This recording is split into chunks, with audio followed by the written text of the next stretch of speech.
Hello, আসসালামু আলাইকুম guys. আপনারা সবাই কেমন আছেন? আশা করি সবাই খুব ভালো আছেন। আমিও ভালো আছি। তো আজকে আমি মাছ রান্না করব। তো সেটাই আমি আজকে আপনাদের সাথে শেয়ার করব।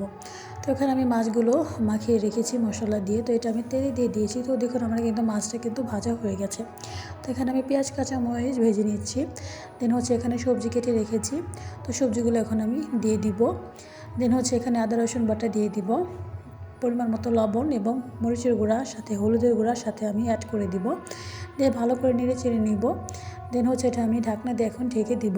তো কিছুক্ষণ অপেক্ষা করার পর আমি ঢাকনাটা উঠিয়ে নিয়ে ভালো করে সবজিটা কষিয়ে নিব। তো দেখুন আমার কিন্তু সবজিটা খুব সুন্দর কষানো হয়ে গেছে। তো এখানে আমি পানি দিয়ে দিচ্ছি পরিমাণ মতো। তো দেখুন তরকারিটা কিন্তু বলক এসে গেছে। এখানে আমি ভেজে রাখা মাছগুলো দিয়ে দিলাম। তো দেখুন এখানে কিন্তু অনেক সুন্দর বলক এসে গেছে। তো এখানে আমি কতগুলো সচপাতা দিয়ে দিব চিটিয়ে। তো দেখুন আমার সচপাতাও কিন্তু আমি সবগুলো এখানে দিয়ে দিয়েছি।